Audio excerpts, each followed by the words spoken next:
ॐ पूर्णमद पूर्णमिदं पूर्णात् पूर्णमुदच्यते पूर्णस्य पूर्णमादाय पूर्णमेवावशिष्यते।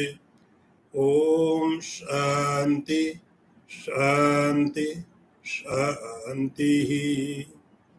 शङ्करं शङ्कराचार्यं केशवं वादरायणं सूत्रभाष्यकृतौ वन्दे भगवन्तौ पुनः पुनः। ईश्वरो गुरुरात्मेति मूर्तिभेदविभागिने व्योमवद्व्याप्तदेहाय दक्षिणामूर्तये नमः।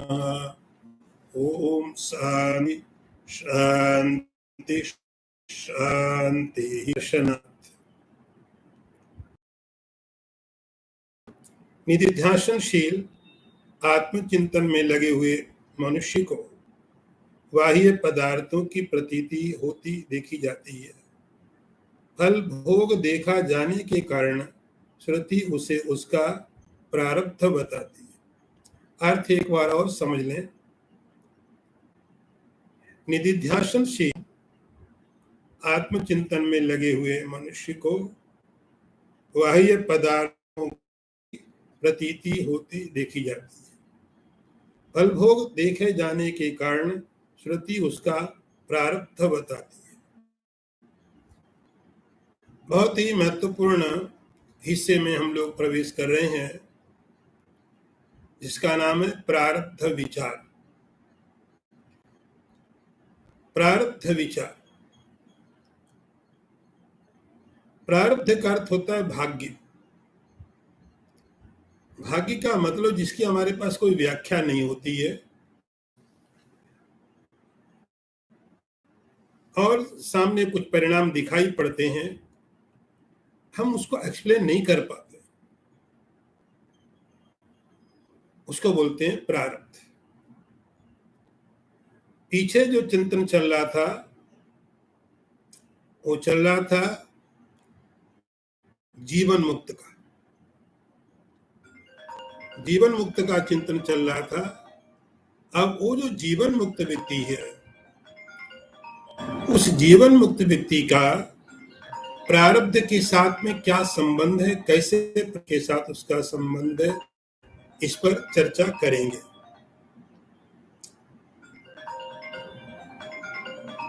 मंत्र प्रारंभ करते हैं। निधिध्यासनशील का अर्थ हुआ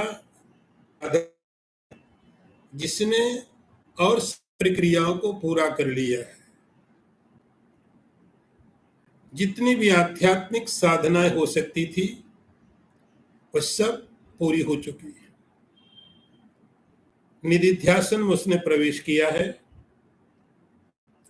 निधिध्यासन अंतिम प्रक्रिया है, अंतिम स्थिति है। उसके पहले तो जो भी साधना आपने देखे सब उसने किए, जैसे जैसे बताया गया सब उसने कर लिया। अंतिम स्थिति में पहुंचा जिसका नाम होगा निधिध्यासन। ये आखिरी स्थिति है। शीलस्य का अर्थ होता है कि आपको ध्यासन अपना स्वभाव बनाना पड़ेगा। उसका अर्थ हुआ निधिध्यासन आपका स्वभाव चाहिए, आपकी स्थिति होनी चाहिए। ये निधिध्यासन एक तरह का समझो एडिक्शन होना चाहिए। ऐसी स्थिति है कि जिसके बिना रह नहीं पाए। तो निधिध्यासन शीलस्य का अर्थ हुआ कि जिस व्यक्ति का शील आचरण, उसका पूरा अस्तित्व, उसकी पूरी स्थिति एक चीज पर चली जाती है और वो है निधिध्यासन। निधिध्यासन आपके उस साधक के रहने का एक मतलब मकसद बन जाता है। जैसे हम बहुत सी चीजें करते हैं, लेकिन हमारे जीवन लक्ष्य होता है, और चीजों को हम करते हैं, लेकिन एक हमारे जीवन का उद्देश्य होता है, और बाकी चीजों को हम करते हैं। जिससे कोई व्यक्ति धन कमाता है, धन कमाने के लिए बाकी चीजों को सब करेगा, लेकिन उसका उद्देश्य धन होता है,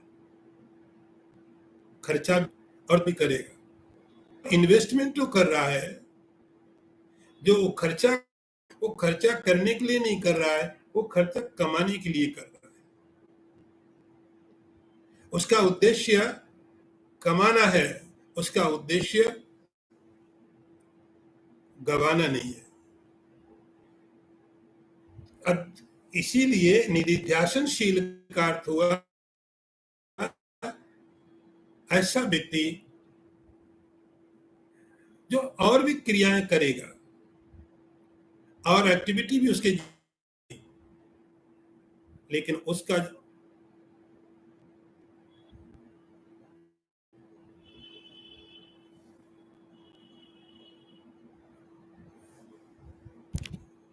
एक निधिध्यासनशील,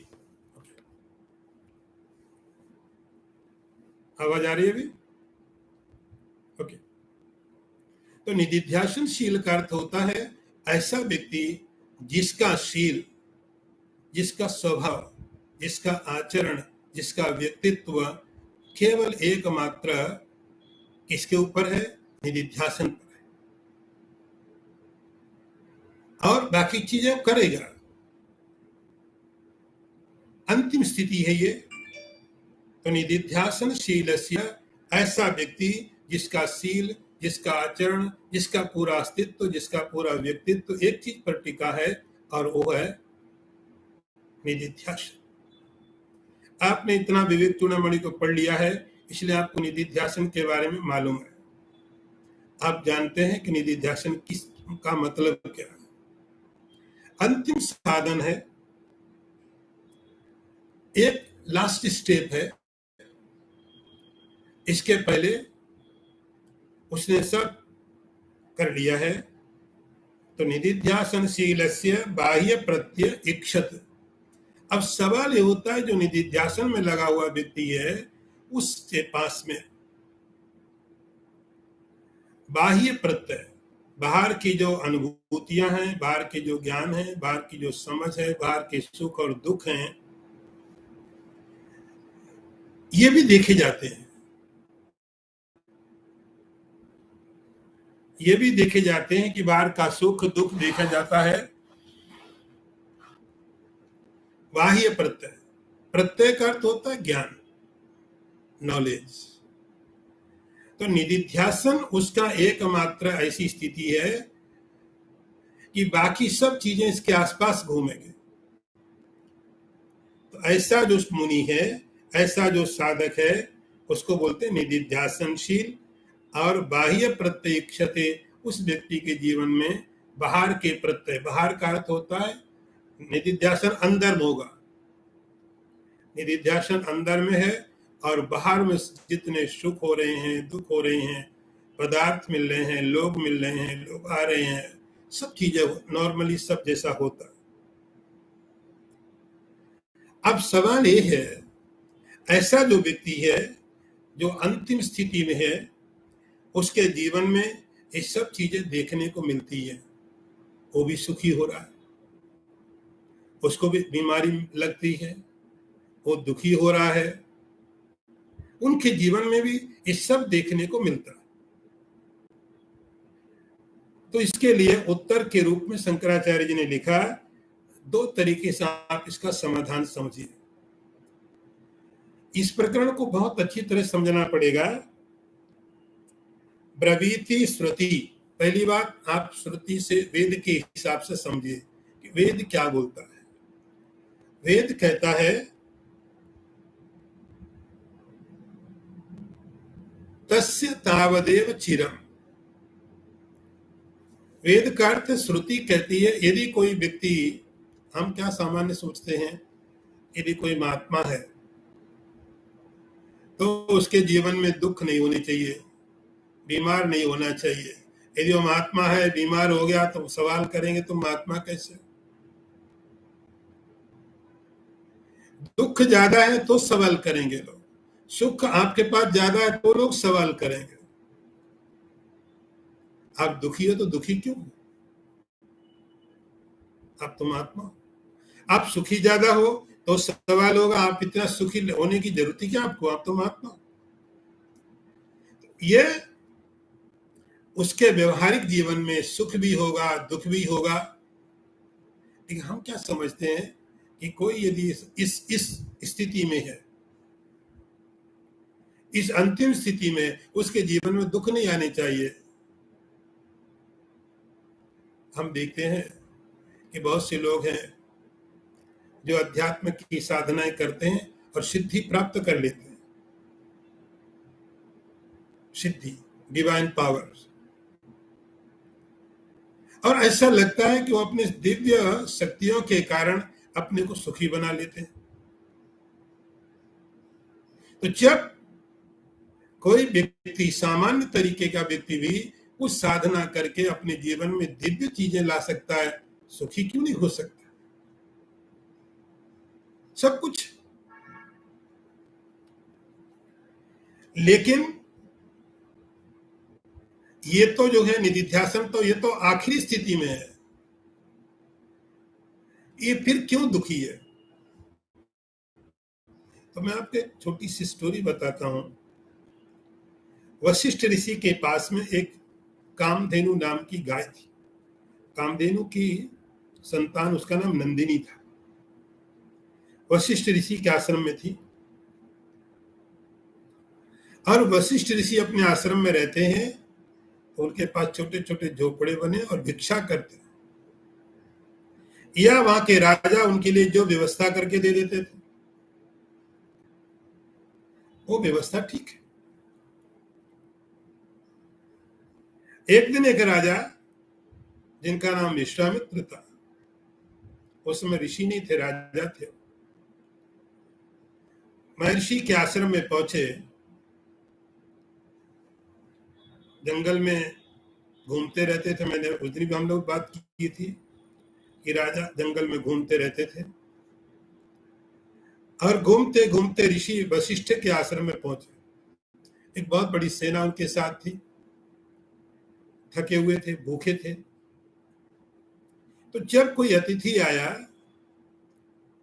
कोई ऐसा व्यक्ति आया, तो वशिष्ठ ने उनको बोला कि आप हमारे अतिथि हैं, हम आपका सम्मान करते, सत्कार करते हैं, आप बोलो आपकी क्या इच्छा, हम क्या सेवा करें? राजा ने चारों तरफ देखा, उनके कुछ पास है ही नहीं। उन्होंने बोला आप रहने दो, क्योंकि हमारे पास बहुत बड़ी सेना है, हाथी है, घोड़े हैं, मनुष्य हैं, और बहुत ज्यादा संख्या में, तो आप रहने दीजिए, कष्ट मत करो, क्योंकि आपसे होगा नहीं। उन्होंने बोला नहीं, ऐसी बात नहीं, यदि आप तैयार हो तो हम कर लेते व्यवस्था। कैसे कर लोगे? तो कामधेनु नाम की जो गाय थी, उसको उन्होंने बोला भाई इनको जो भी चाहिए सब दे दो। उस गाय के द्वारा जिसको जैसा भोजन चाहिए था, मनुष्यों को मनुष्यों वाला ऐसा सुंदर भोजन,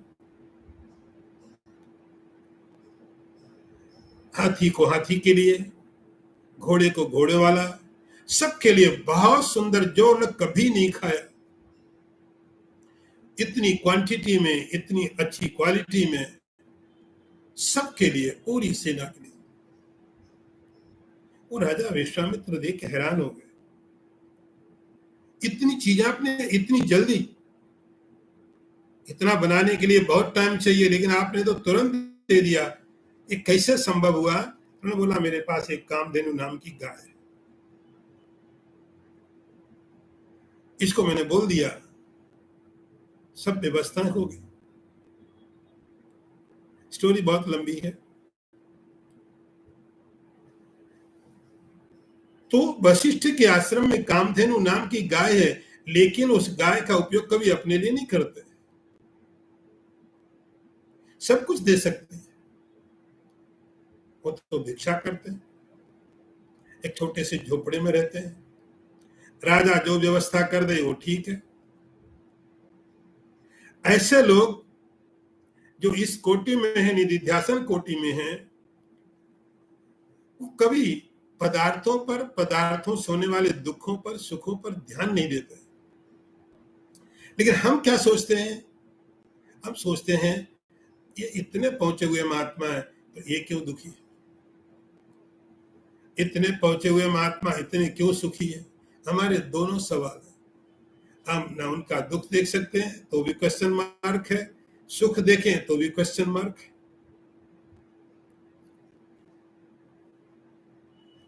ये उनके जीवन में वो टाल सकते हैं, नहीं टालते।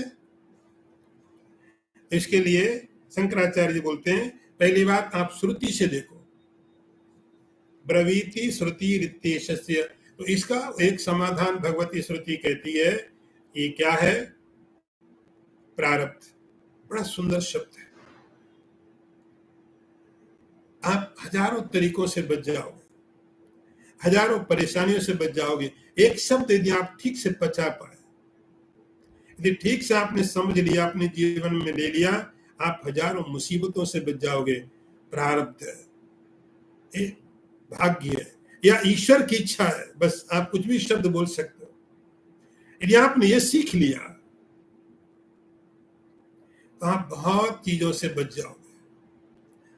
एक शब्द आपको समझ में आ गया, ये सब ईश्वर की इच्छा, ऐसा बोल दो, या सब भाग्य है या प्रारब्ध है, ऐसा आपने सीख लिया। तो सारा का सारा प्रयत्न करने के बाद, सारा काम करने के बाद, सब चीजें करने के बाद जो रिजल्ट आता है, जो परिणाम आता है, आप कहते हैं ये ईश्वर की इच्छा है, ईश्वर की इच्छा है, ये प्रारब्ध मेरा भाग्य। और यही सत्य भी है। तो भगवती श्रुति कहती है, प्रारब्धम फल दर्शनात्। जिस प्रकार से ये प्रारब्ध एक सामान्य व्यक्ति को, अज्ञानी को सुख दुख देता है, उसी तरह से यह प्रारब्ध ज्ञानी को भी सुख देता है और दुख देता है। उस निधिध्यासनशील व्यक्ति को भी उसका जो प्रारब्ध होगा, उसका प्रारब्ध उसको भी सुख देगा, उसको भी दुख देगा। अब ये बात अलग है कि आप उसको किस प्रकार से रिसीव करते हो कि नहीं करते हो। फर्क यहां पर आएगा कि आप उसके द्वारा दिए गई जो चीजें हैं, पदार्थ हैं, उनको आप स्वीकार करते हो, आंतरिक रूप से नहीं करते हो। लेकिन जिस प्रकार से प्रारब्ध अज्ञानी के जीवन में सुख और दुख की परिस्थितियां पैदा करता है, वैसे ही वह उसका प्रारब्ध ज्ञानी के जीवन में भी सुख और दुख दोनों की परिस्थितियां पैदा करता है। प्रारब्धम फल दर्शनात्। भगवती श्रुति कहती है, तस्य तावदेव चिरम। आत्मज्ञान होने के बाद में भी उसके बारे में ऐसा है, उसका प्रिय भी होता है, अप्रिय भी होता है, उसके शत्रु भी होते हैं, मित्र भी होते हैं। शत्रु मित्र भी होंगे, प्रिय अप्रिय भी होंगे, सुख दुख भी होगा, ये सब होगा क्योंकि प्रारब्ध है। प्रारब्ध सब चीजें वहां पर देगा ही देगा। अगला मंत्र देखिए, सुखादि अनुभवो यावत् तावत् प्रारब्धम इष्यते फलोदया क्रिया पूर्वो निष्क्रियो ने कुत्रचित। अर्थ देखिए, जब तक सुख और दुख आदि का अनुभव है तब तक प्रारब्ध माना जाता है, क्योंकि फल का भोग क्रिया पूर्वक होता है, बिना कर्म के कहीं नहीं होता। आप अर्थ एक बार फिर सुनिए ठीक से। जब तक सुख दुख आदि का अनुभव है तब तक प्रारब्ध माना जाता है, क्योंकि फल का भोग क्रिया पूर्वक होता है, बिना कर्म के नहीं होता है। तो पहला जो आपने पीछे सुना था,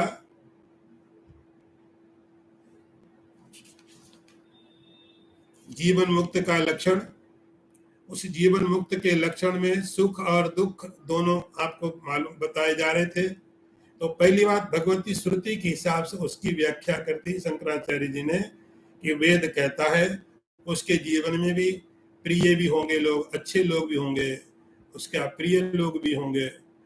जब तक शरीर है, सब शरीर के साधन है, सब कुछ होगा।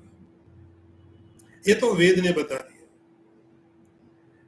अब दूसरा जो मंत्र है ये बताता है, आप इसको लॉजिकली भी समझ लीजिए। या तो आप वेद में विश्वास करते हो तो वेद ने कह दिया, बात खत्म हो गई।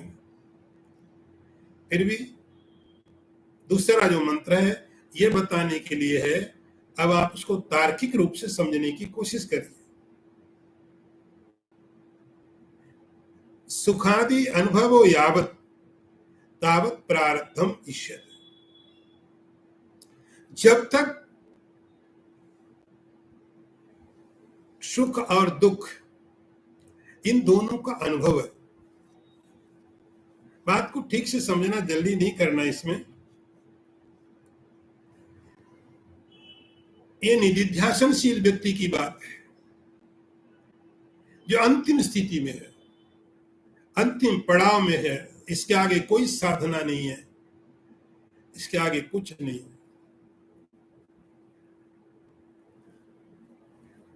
तो जब भी जीवन में सुख और दुख आते हैं, गीता में भगवान कहते हैं सुख दुखे समे कृत्वा लाभा लाभौ जय जय।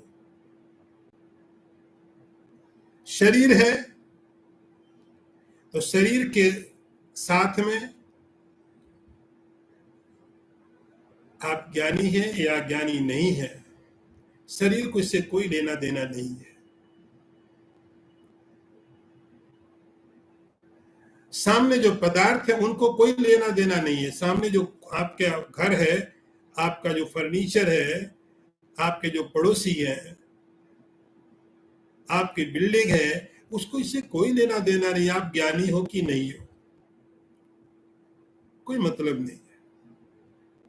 हर व्यक्ति के जीवन में शरीर है तब तक सुख का भी अनुभव होगा और दुख का भी अनुभव होगा। जब उसको कोई पीड़ा होगी, ये तत्व ज्ञान के बहुत नजदीक है। तत्व ज्ञान हो गया तो भी समझो, यदि उसके हाथ में कोई सुई चुभेगा, उसके शरीर में कोई कांटा चुभेगा तो दर्द उसको होगा। ऐसा नहीं आत्मज्ञान हो गया तो ऑपरेशन कर ले, डॉक्टर को बोले कर लो, कोई जरूरत नहीं, आत्मज्ञान हो गया मुझे तो मुझे क्यों दर्द होगा। तो शरीर की जो प्रक्रिया है वो वैसी होगी, कोई दर्द होगा, दर्द का अनुभव भी होगा। सुख होगा जब वो कुछ जो चीज उसको पसंद हो खाएगा तो सुख भी होगा, जो नहीं है वो परिस्थितियां पैदा होंगी, दुख भी होगा। इसीलिए लिखा है सुख दुखादि अनुभवो यावत। तो सुख का भी अनुभव होगा, दुख का भी अनुभव होगा। आप दोनों इस लेवल को अलग समझ लेना। आत्मज्ञान होने के बाद में भी यदि किसी व्यक्ति को उसका जो अच्छा भोजन है वो मिलता है, खा के सुखी होगा, बहुत बढ़िया। जो परिस्थितियां अनुकूल नहीं वो मिलेंगी, दुख भी होगा। उसके पेट में दर्द होगा तो दर्द होगा, उसको अनुभव होगा दर्द हो रहा है।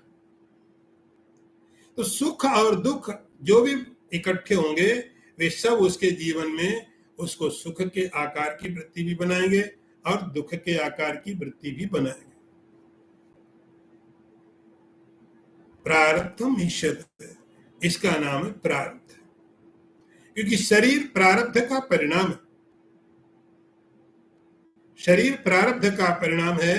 तो जब तक शरीर है, शरीर की सारी प्रक्रियाएं वैसी ही चलेंगी जैसी ज्ञान होने के पहले चलती थी, ज्ञान होने के बाद में भी चलेगी। ज्ञान होने के बाद भूख लगेगी तो भोजन खा के ही भूख जाएगी, प्यास लगेगी तो पानी पीने के बाद ही प्यास बुझेगी, उसको भी ठंडी लगेगी, उसको भी गर्मी लगेगी।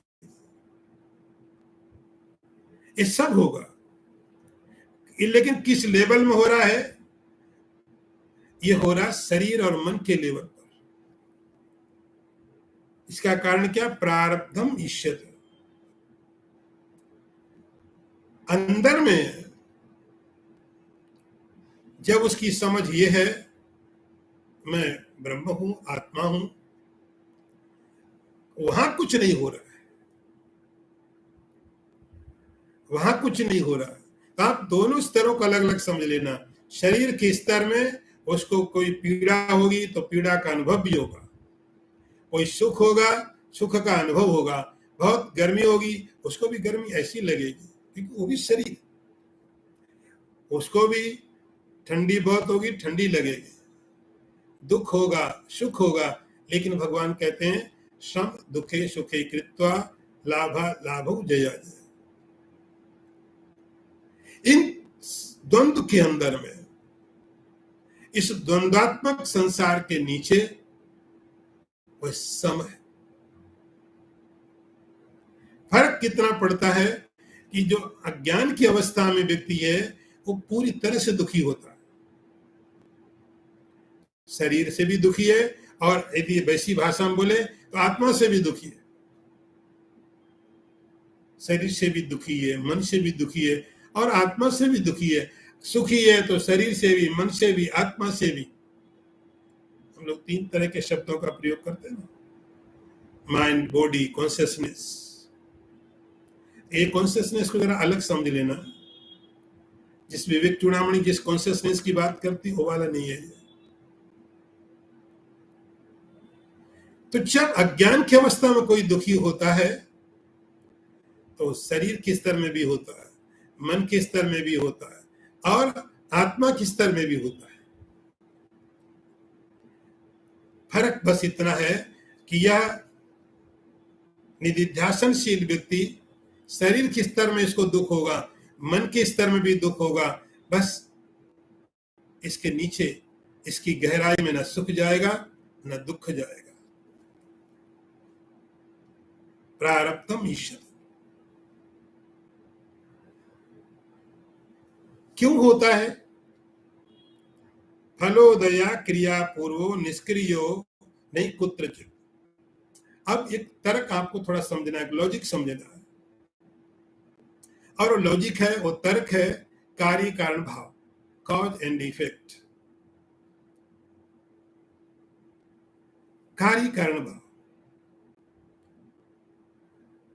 जिससे आपने कोई बीज जमीन में बोया और उसके बाद में स्प्राउट हुआ और पेड़ बन गया। जब किसी पेड़ को आपने देखा, आपने वहां पर किसी को बीज बोते नहीं देखा लेकिन पेड़ देखा है, तो आप समझ जाते हो किसी ने तो जरूर यहां पर बीज डाला होगा।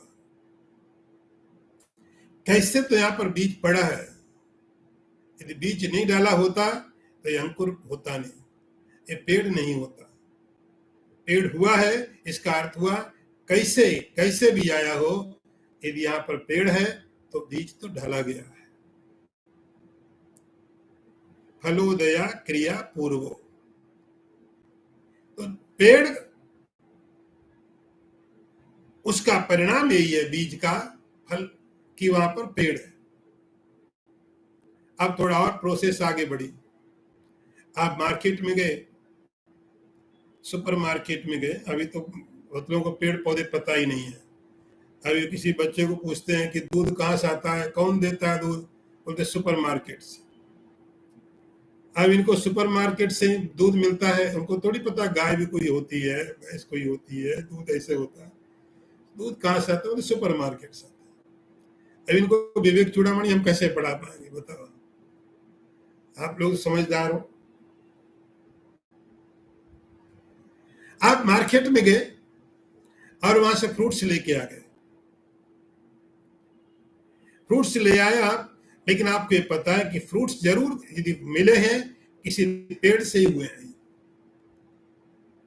ये मार्केट में थोड़ी बन जाता है।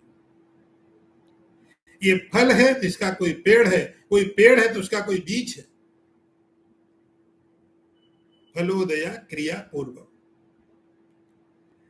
इसी तरह से हम जब कोई परिणाम, फल का अर्थ परिणाम प्राप्त करते हैं, तो इसका अर्थ है वहां पर कुछ किया गया है, क्रिया पूर्वम। तो फल का जो प्रारंभिक रूप है उसका नाम होता है क्रिया, कर्म, एक्शन, एक्टिविटी।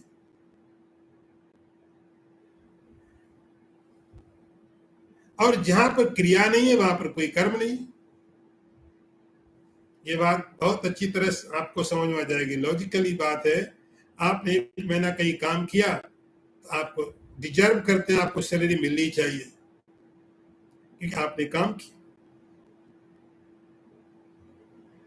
आपकी क्रिया हुई तो क्रिया का फल मिलना चाहिए आपको, और आपने काम ही नहीं किया।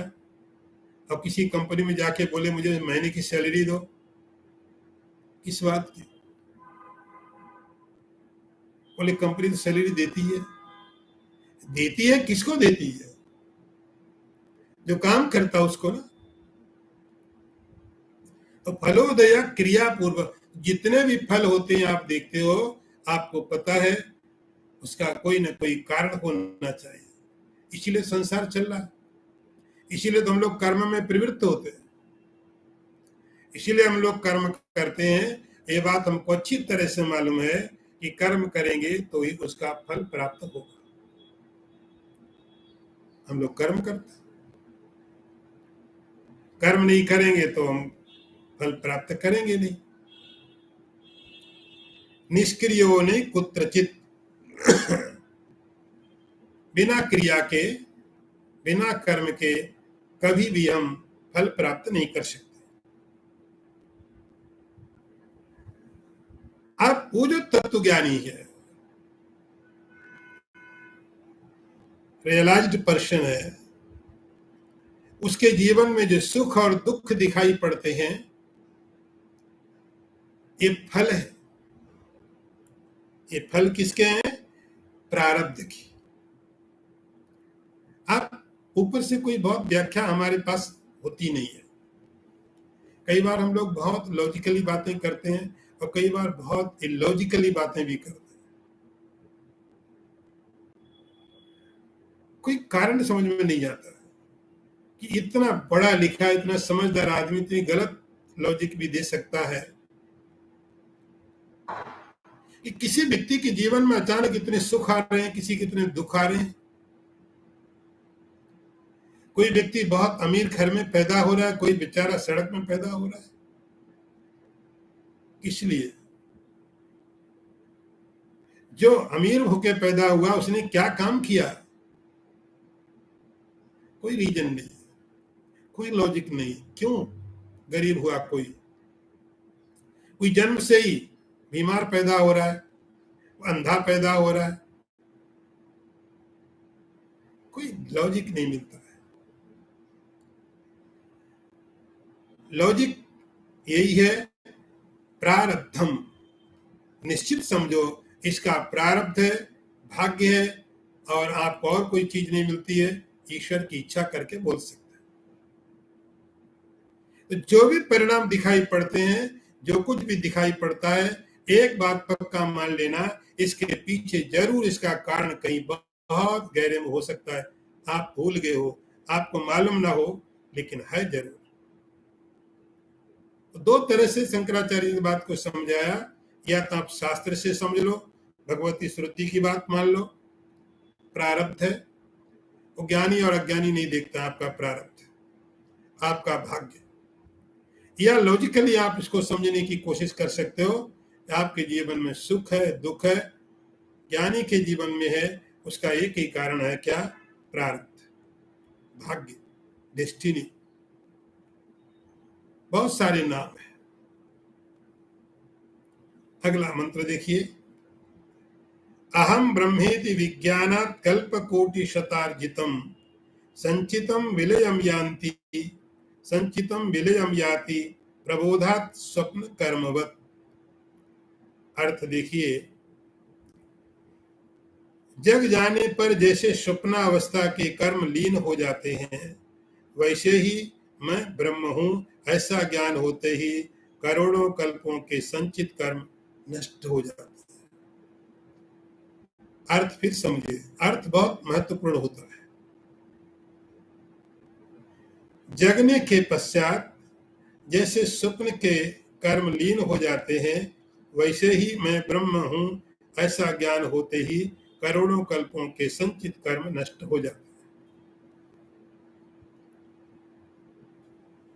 अब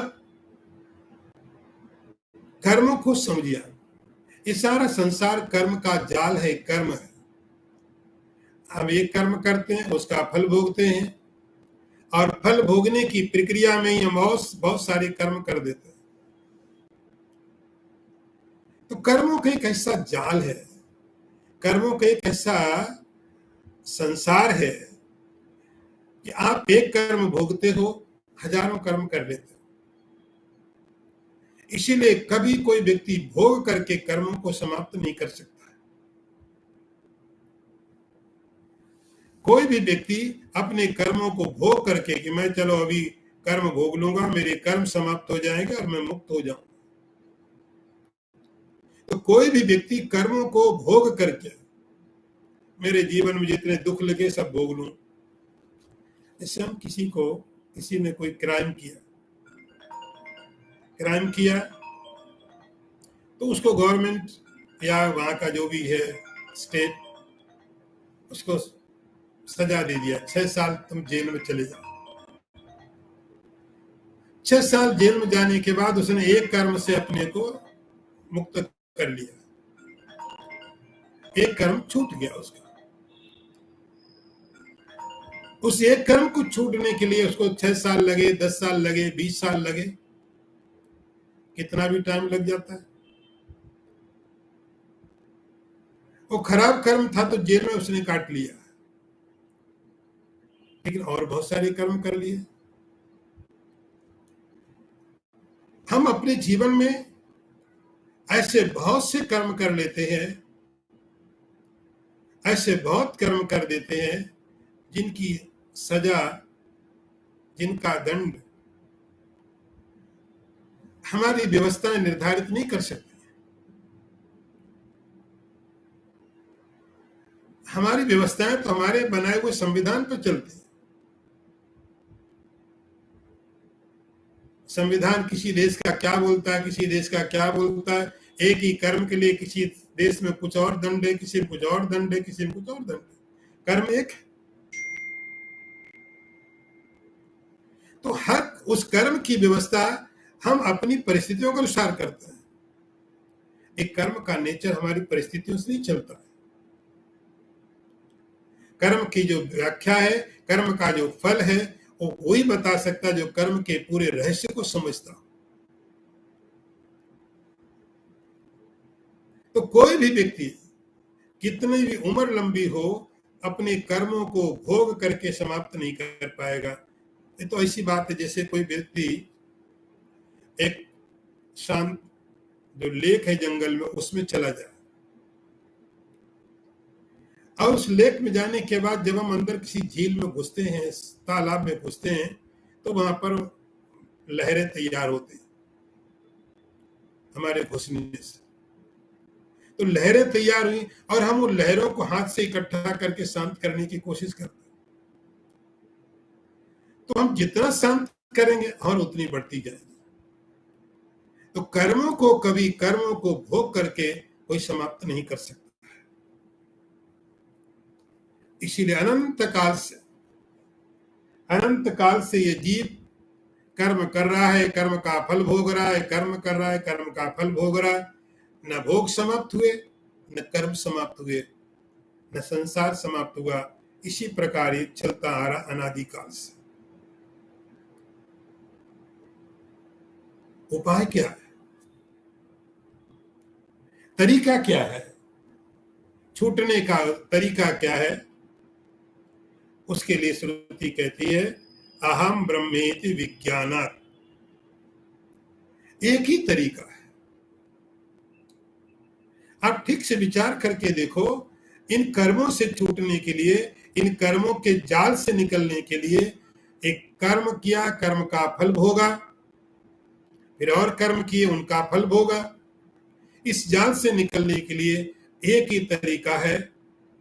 भगवती श्रुति कहती नान्या पंथा विद्यते अनाय, और कोई तरीका नहीं है। एक ही तरीका क्या है? अहम ब्रह्मेति विज्ञानात्। ये जानना ही पड़ेगा, मैं ब्रह्म हूं। यही तरीका है। नान्या पंथा विद्यते अनाय, और कोई तरीका नहीं है। आप कितने अच्छे अच्छे कर्म कर लो, बड़े कर्म करो, अच्छे फल भोगोगे, लेकिन अच्छे कर्म भोगने के बाद में फिर भी बाद में आना तो पड़ेगा, खराब कर्म भी हो जाएंगे। तो एक ही तरीका है, अहम ब्रह्मेति विज्ञानात् कल्प कोटि शतार्जितम। करोड़ों करोड़ों जन्मों के द्वारा जो कर्म इकट्ठे किए हैं, अनंत अनंत जन्मों में जो जो कर्म इकट्ठे किए, और कर्मों का फल भोग नहीं पाए। भोगने के लिए समय कम है, हम करते बहुत है, भोग कम पाते। अब देखो, आदमी इतना कमा लेता है, खाता कितना है? बैंक में करोड़ों रुपए पड़े हैं, लेकिन डॉक्टर बोलता है लौकी की सब्जी खाना, रूखी घी मत लगाना रोटी को, ये मत खाना, वो मत खाना, वो घास फूस खाना, तुम सलाद खा लेना। अरे जब यही खाना है तो इसके लिए इतना पैसा कमाने की क्या जरूरत है? जब रूखी खाने रोटी घी नहीं लगा सकते हो, उबली हुई सब्जी खानी है, इसमें तेल घी नहीं डाल सकते हो, लेकिन व्यवस्था ऐसी करता, पता नहीं क्या खाएगा रोज। हाँ, भोग कम पाते हैं, करते बहुत है। हजारों कर्म करते, भोगों कितना? तो करोड़ों करोड़ों जन्मों में जितने जितने कर्म किए हैं, उन कर्मों को भोगने के लिए कोई अंत नहीं, चलता रहेगा। इसी प्रकार संसार इसी को बोलते हैं, जो चक्र कभी पूरा ना हो। ये सर्कल है, ये कहीं अंत नहीं इसका। कहीं ऊपर जाओ तो लगेगा आप ऊपर हो, लेकिन आप ऊपर नहीं हो, आप सर्कल में हो। उस सर्कल में कोई ऊपर नहीं, कोई नीचे नहीं, कोई आगे नहीं, कोई पीछे नहीं, कोई बीच में नहीं। ये सर्कल है। एक ही तरीका है, अहम ब्रह्मेति विज्ञानात्। आप विड्रॉल कर लो अपने आप को, मैं ब्रह्म हूं, ऐसा विज्ञान। जब तक मैं जीव हूं ऐसा बोध रहेगा, तब तक इस चक्र से भगवान भी नहीं निकाल पाएगा। जीव का काम है कर्म करना, जीव का काम है कर्मों का फल भोगना। तो जब तक जीव भाव है, मैं जीव हूं, फर्क नहीं पड़ता आप कौन से जीव हैं। आप स्वर्ग में रहने वाले जीव हैं, आप ब्रह्मलोक में रहने वाले जीव हैं, या कोई छोटे मोटे इंसेक्ट, उससे कोई फर्क नहीं पड़ता है। लेकिन यदि एक बार जीव भाव चलता रहे अंदर में, तो आप कहीं भी जाए, एक कर्म का जाल पीछा नहीं छोड़ता है। एक ही तरीका, अहम ब्रह्मेति विज्ञानात्। और कुछ भी जान लो आप, और कुछ भी कर लो, कुछ भी कर लो, लेकिन एक कर्म आप अच्छे करोगे, अच्छे फल भोगोगे, लेकिन मुक्ति नहीं। लेकिन जैसे ये बोध हुआ अहम ब्रह्म इति, ऐसा विज्ञान होने के बाद में कल्प कोटि शतैरपि, करोड़ों करोड़ों जन्मों में आपने कितने भी कर्म किए, कितने भी कर्म किए, वे कर्म अच्छे हो या खराब हो, उन सब का नाम रखा गया संचितम। संचित, संचित आपने इकट्ठे किए। संचित करते जैसे कोई पैसा कमा के संभाल के रख देता है, पैसे कमाए, संभाल के रख दिए। ऐसे ही कर्म किए आपने और संभालने का काम ईश्वर कर देता है, आपके अंदर ही उनको बदल करके डाल देता है। उसी को हम लोग चित्त बोलते हैं, संचितम। चित्त के अंदर में इकट्ठे करके रख दिए। कहीं भी जाओ, कहीं भी जाओ, वो कर्म हमेशा हमेशा पीछे पड़े रहेंगे, साथ में जाते रहेंगे। तो वो कर्म कभी पीछा नहीं छोड़ते।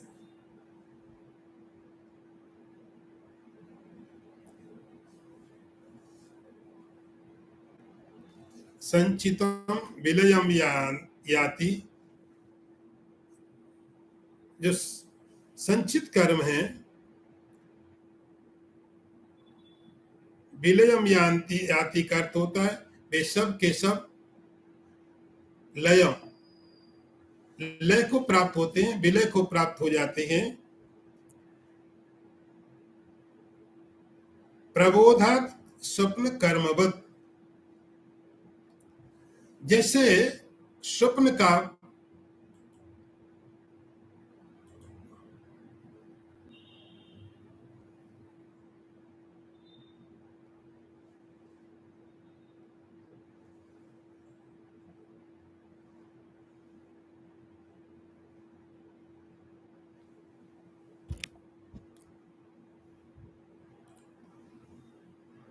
संचितम विलयम याति,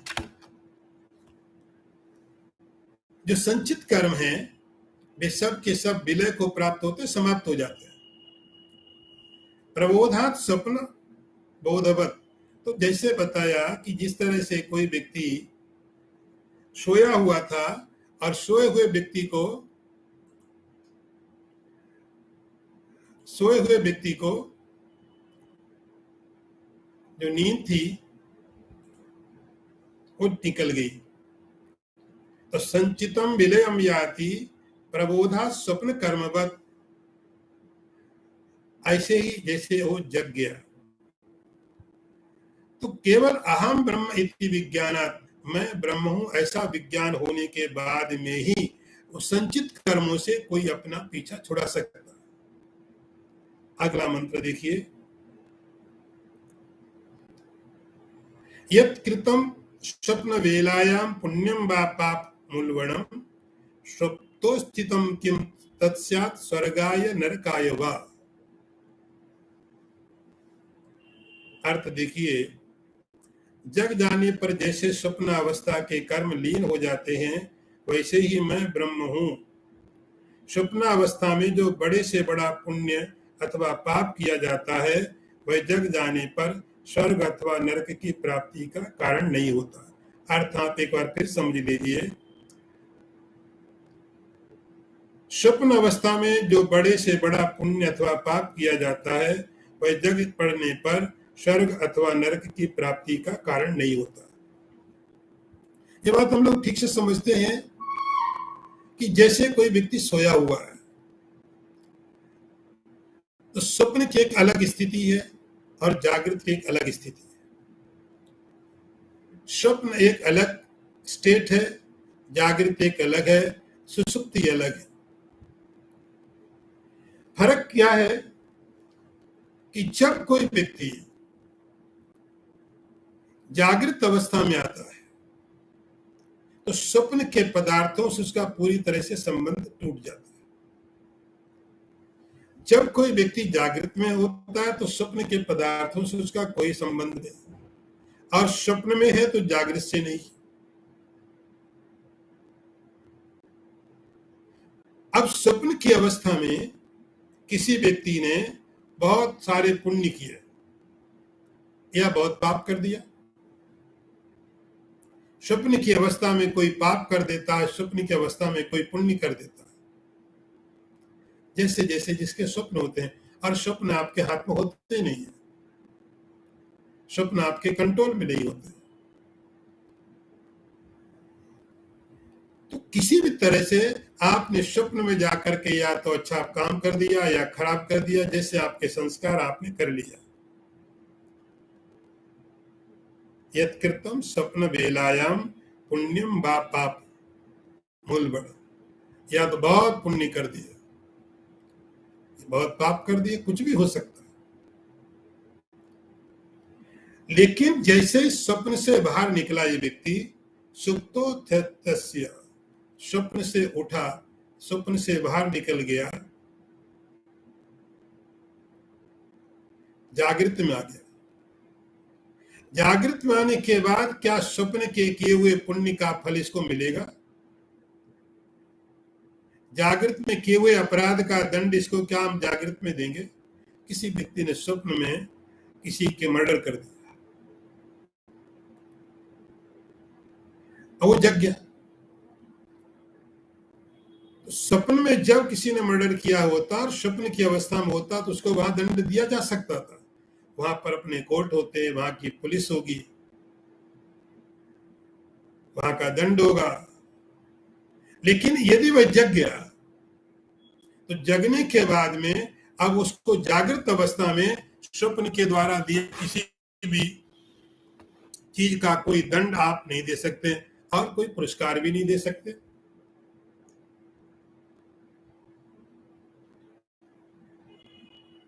सुप्तो किम, इसी प्रकार से इसको बोलते हैं वेदांत में जागृत, उत्तिष्ठत जागृत प्राप्य वरान निबोधत। आप एक बार और उठ जाओ। तो जैसे स्वप्न में जो चीजें हुई,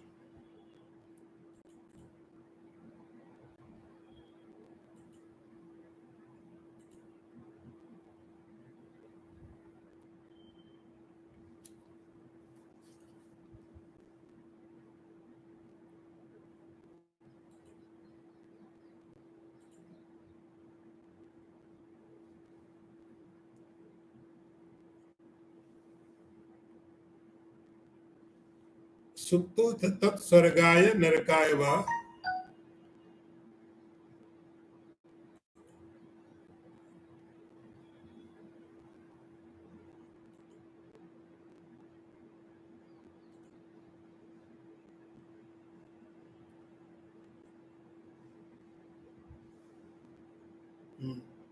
चलिए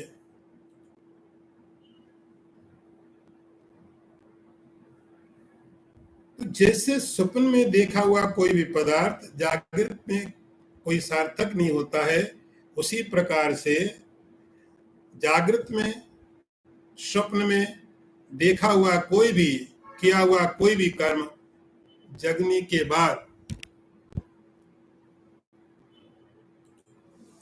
जगने के बाद, जागृत का अर्थ चतुर्थ स्थिति में जाने के बाद, निदिध्यासन समाप्त होने के बाद आपका जागृत का कोई कर्म, स्वप्न का कोई कर्म, सुषुप्ति में तो कुछ है ही नहीं। एक कोई भी कर्म वहां पर रहता नहीं है। तो शंकराचार्य जी बोलते हैं यत्कृतम स्वप्न वेलायाम पुण्यम वा पापम। स्वप्न की अवस्था में कुछ भी किया वो जागृत में काम नहीं आता। वैसे ही अज्ञान भी एक तरह का नींद है। अज्ञान भी एक तरह की नींद है। उस अज्ञान की अवस्था में आपने क्या किया, अच्छा कर्म किया, खराब कर्म किया, वो भी एक नींद है। और जब आप जग गए, जागरण क्या हुआ? अहम ब्रह्मास्मि थी, मैं ब्रह्म हूं, ऐसा जो बोध है यही जागरण है। तो जब ये जागरण हो गया, मैं ब्रह्म हूं, ऐसा बोध हो गया, तो उसके पहले अज्ञान की अवस्था में जैसे स्वप्न में आपने क्या क्या किया, जगने के पश्चात उसका कोई मूल्य नहीं रहता है। स्वप्न में आपने अच्छा काम किया, खराब किया, पाप किया, पुण्य किया, जगने के बाद उसका कोई मूल्य नहीं रहता है। ऐसे ही आत्मज्ञान होने के पश्चात अहम ब्रह्मास्मि ऐसा बोध हो जाने के बाद में अज्ञान में आपने क्या किया, अज्ञान में आपने क्या अच्छा कर्म किया, क्या खराब किया, उसका कोई मूल्य नहीं रहता। विलयम याति, इसीलिए गीता में भगवान कहते हैं ज्ञानाग्नि सर्व कर्माणि अग्नि हर तरह की घास को जला के राख कर देती है। तो सारे के सारे पाप, सारे के सारे पुण्य, ये सब जल करके उस ज्ञान की अग्नि में समाप्त हो जाता है।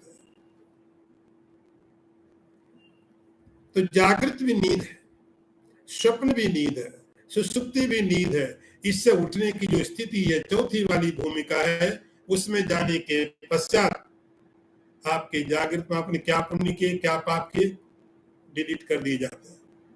आपने स्वप्न में क्या पाप पुण्य किए। इसलिए इस आत्मज्ञान में जाने के लिए आपको इतना सोचना पड़ेगा कि आपका पुण्य भी डिलीट कर दिया जाएगा। आपके अच्छे सभी समस्त कर्म,